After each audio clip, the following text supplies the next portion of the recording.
welcome back, gamers. We're back here live still from Origins Game Fair 2018. I'm Rick for Game Trade Media, and I've got Sean here from CMON. Yes. Tell us a little bit about CMON as a company. What's it about? Yeah, so I mean, CMON originally started with Zombicide and like really branched out from there with a lot of big box miniature focused games. Right. Blood Rage, people will know, Arcadia Quest, the others, lots of games along those sort of lines, Rum and Bones, that series as well. And more recently, we've been stretching our horizons into bringing in more family-style games. And last year, we brought in Eric Lang, as you might have heard of him, up-and-coming designer. I kind of know that guy, Yeah. And so he came in as the director of game design, and he's got a real vision for the types of games that we want to put out there. Sure. And so we're transitioning, like I say, like more into family games and more into games that are just like slightly more accessible. And we will always do those big box games, but you know, we'll talk about a big box game here in a few minutes. Yeah. But I like the accessible games because when I went to CMON Expo just about a month ago, this particular game right here, Gizmos, was on the table for demo. I think I played it 9 times. Oh, wow, that many. Yeah.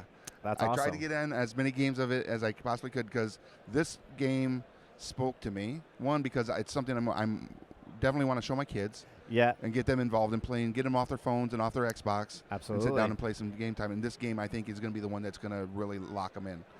So tell us about Gizmos. Well, I mean, as you say, like it's got a great table presence, so that's like just visually right off the bat, it draws people in. But Gizmos, in this game, it is the annual science fair, and we are inventors, and we are working to create different inventions to prove that we are the best inventors out there.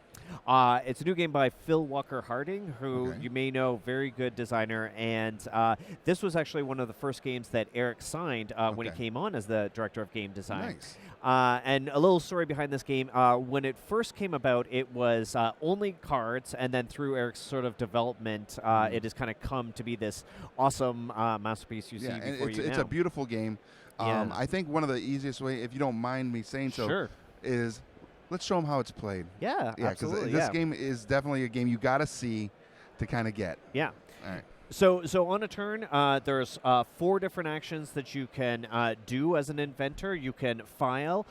We've got gizmos out here in 3 different levels, and we've got different face-up ones here. And when you file, you'll just take a face-up one and put it above your dashboard. And I'll show you guys what one looks like. Yeah. And you file it away, and then only you can build it at a later time. Okay. You can pick. So we've got this super duper energy dispenser here, and energy is going to dispense these energy spheres, and this is the currency in the game. This is how you're going to build these different gizmos. Exactly. And so the pick action is simply just taking one of the energy spheres and putting it in your energy ring, and then that's currency you have for a later time. Okay. We've got the build action, which very simply is spending the energy spheres back into the energy dispenser and building one of your gizmos. And then we've got research. Right. I'm going to show this. Yeah, so there's our dashboard there. Dashboard quickly shows you how you start off, how many energy spheres you can hold off the bat, how many different gizmos you can file, and how much research you can do, plus all of the different actions. And the reason the dashboard is really important is that every time you build a new gizmo, it's going to tell you where it should go on the dashboard, and then all of a sudden that standard action that you have is going to become more powerful throughout the course of the game. So, yeah, if you want to start us off. Yeah, I'm going to pick, because that is pretty important in this game, and based on my pick, I think that get that yellow. I'll get that atomic energy. Yeah, I like that. Okay, I am also going to pick. I'll get that red energy there. Okay, so now because I have picked one, I have this energy in my sphere on my turn. Again, one action. I'm going to spend this to build this gizmo here, which costs, as you can see on the card, right here, right? Yeah, so each gizmo tells you the cost in energy. Right here? And then also in the top left there, it'll tell you where it's going to go beneath your dashboard, the special abilities it might give you, and then on the top right, it tells you how many points it's worth at the end of the game. Yep. And so by building this, it goes on my upgrade piece. So now you can hold, instead of only being able to hold 5 and research 3, you can hold 6 and research 4. Right. Yeah. And it's worth a point at the end of the game. And it's worth a point. Yeah, so, So I'm going to file something here. I'm going to file this gizmo, so it goes on top of my file here, and it gets replaced. And we start with our little lowly workbench, but it does give us an ability. When we file, we can reach into the top here. And get do a blind pick. Yeah, do a blind one. Okay. Then I am going to file this one to get that blind pick. Could be a wise decision. We'll see. Okay, interesting. Oh, well, I like that gizmo, so I am going to spend. Ooh. And I'm going to buy. So now. One of my black energy spheres can be converted into a wild, which I like. So using the yellow, you built a converter. Yes. Which converts other colors. This one particularly black, and you can only do it once. I can only do it once unless I get more of them. Yeah, it's one per. It's not that all of my blacks are wild now. It's that one of them can be made wild. Yeah. Very cool.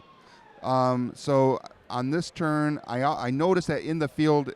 Because I like to build up, so I have a higher chance of getting a pool. Yeah. I'm going to build this blue ones by spending the blue energy. Now increasing my energy pool where I can have 7 instead of 5. Yeah, that's pretty good. Boy, oh boy, I'm really tempted by this gizmo here because now one of my blues will be wild. So I got another converter. So now I'm flexible. Yeah, not only that, but I see another converter has been flipped. It could be that all of my gizmos are any color I want. Could you imagine? I like the idea of doing a black energy. Yeah, yeah. Which I want to say is... Because each energy has its own, Yeah, they got their own... type. Yeah, but I can't remember what they all are. Black Batteries, is battery. Maybe? Yeah. Well, I'm going to take a battery myself here because I think that's going to be helpful to me. Yeah, that looks important. Yeah. All right, so I am going to spend one of these. Yeah. But I'm going to build the one that's on the plane here. And if you guys notice, this is a pick build. So anytime I pick a blue out of here, I get to draw blindly from the hopper. Yep, that's beautiful. So I've got my gizmo filed away here. I don't have a blue one, but one of my black ones can be wild. So I'm going to spend that to build my filed guy here. And now whenever I pick a red one, I can pull from the top. There's a lot of red on the line. Yeah, I noticed that, and I thought this is the right time to strike. Curses. All right, what else is on there? Blue, yellow, and some reds. I can only file one as of right now, but there is the ability to file more as you go. Do stuff. Yeah. You got to get that filed one. I don't like the fact that picking a red allows you to do anything, but I can only reduce it by 1, so that's what I'll do. Well, I will take one and draw from the top wildly. Let's see. Oh, a blue one. Nice. Ooh. I don't mind that. Okay. Well, we kind of know my strategy right now. They'll build that. Yeah. So you can get your pool up. Yeah. I don't have a strategy, so you're already ahead of me in that regard. Yeah, I think he's sandbagging in that response because he's got the converters. Converters are actually very powerful in this because it doesn't. You're not restricted to really. Once you get 2, you're pretty much open to build anything. It does give you a lot of flexibility. Although I will say, while I very much like this game, I am terrible at it. So you're in good shape. All right. So at this point, I will pick a blue because it allows me to draw blindly. Excellent. To grab something else. Ooh, we got a black. That's going to be good. Ooh. So I don't know. I could, with one of my blacks being wild and one of my blues being wild, I could have 4 red and build one of the level 3 ones already. I don't have a plan. There we go. Now is a good time to tell you end game conditions. Yes, exactly. So the game is going to end when somebody has built their 16th gizmo or when somebody has built 4 of the level 3 gizmos. Okay. And as soon as that happens, game end is triggered, would finish out that round. Go around. Mm-hmm. And so what you'll score is each gizmo has a point value to it, and then there's also ways to earn point tokens throughout the course of the game as well. Yeah, and the other thing, too, to take into account is the starting workbench does not count towards your 16. It does count. It does? Yes, okay. Yes. I thought for some reason that did not. No, it's including All right, so it does one. include that. Yeah. Curses, because now that means it's one less. I only get to make 15 things. Oh. Unless someone like you is blowing out the big guns there and trying to get there on a speed. I got flexibility going for me right now. So that right there is basically that's the game in a nutshell. Yep. And it's super fun. Once you get more things built, it's like pop, pop. You're doing all sorts of stuff on your turn. It's not just yes, you can only do one thing, but one thing because of the engine building mechanic can allow you to do a lot more as you build your gizmos. We like to say it's an engine building game about building engines. You know, you're building these actual engines throughout the course of the game. It's so much fun, and there are strategies to it.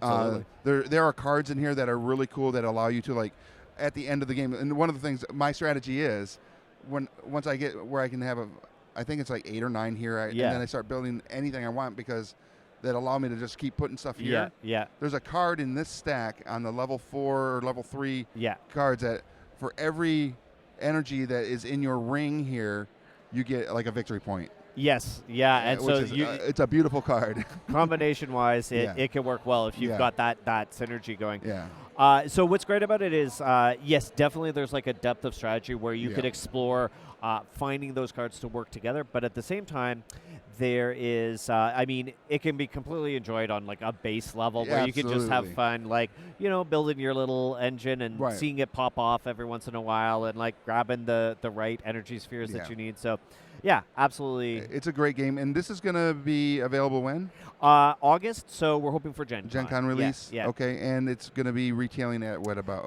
around 35. Yeah, well, that's that is another philosophy of Eric Lang is just to get games to be as accessible and affordable as possible. Okay. Yeah. Very cool. And now, as we mentioned earlier, CMON is known for those big box games, and you guys have a very big, important license on a very big, important box. Can I bring this? Let's take a peek at this. Oh, yeah. So we've got A Song of Ice and Fire, which was kickstarted last year, and we're really excited about this one. So it is coming. It'll be in the next couple of months or so. We don't have an exact date yet for release time. We're fingers crossed for Gen Con, but we'll see. But we'll get everything to the backers first, and then it'll be after that. But one of the great things about Song of Ice and Fire is that they have planned about a year and a half's worth of content in advance, and this is like play tested, like made ready to go. Yes, new factions. Yeah. We have announced the starter set for the Night's Watch, which is great. But what you get in the Stark vs. Lannister starter set is everything that 2 players need to play a game right out of the box, which is pretty exciting. There's enough different troops in here and enough different non-combat troops and enough different play modes that you can play it in many different ways, like different scenarios and different armies facing off against each other on the battlefield, which is exciting. But then also we're planning to support it with lots of organized play and then lots of monthly releases as well. And I think that's really key for like a miniature tabletop game to have, enough excitement and replay value and enough interest and new content coming out all the time to make people coming back to it. Because to invest in it is an investment. So, like, we want to show people that we're serious about the support of it. Yeah. Having, again, seen this at the expo on the table being played, and you can see the excitement in the players' eyes and everything, but also hearing about the expansions coming out and seeing some miniatures that are just phenomenal. These come pre-made, pre-assembled. You don't have to assemble them; they're ready to go. You can, and the beauty of it too is you don't have to play it painted. Granted, you should, because they're amazing miniatures to paint, and we like to paint here at Game Trade Media. But right out the box, it's right out box to table play. Yeah, and that's an amazing feature. Yeah, and I mean they did certain things like using high strength plastic for the weapons to make sure they're like all straight and like retain their form and whatnot. So. Altogether, like this package, like we're super proud of it. Not just because of what all the content you get in the box in the starter set itself, but also the fact that like.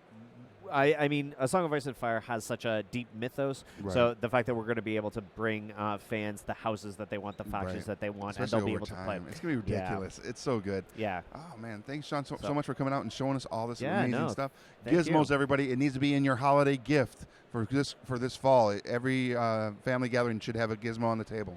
That's my pitch on that. I love this game, and I think everybody should have one.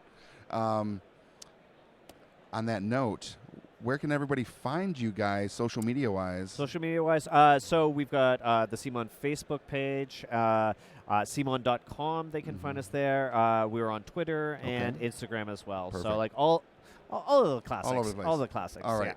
So go ahead, make sure that you're following CMON on all their social media platforms so you don't miss out on any of the news and updates of all their amazing product coming out from now till the end of time. End of time. All right. On that note, we're going to go ahead and say it one more time, ladies and gentlemen. Thank you, Carolina Game Tables, for letting us use this amazing streamer. Ooh. Go to carolinagametable.com to see all the other tables and pick one up for yourself for your gaming needs. It's an amazing table.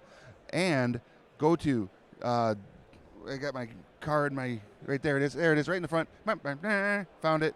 And make sure to go and participate in our contest we got going on. It is at gtmgiveaway.com, so somebody can win that big shadowed out prize pack in the back there. You can see it. It's going to be about that size. It's going to cost a lot of freight to send it out, but we're going to get it to some lucky winner. But you have to go to gtmgiveaway.com to enter. And I'm Rick. This is Game Trade Media Live at Origins, and I will see you at the game store.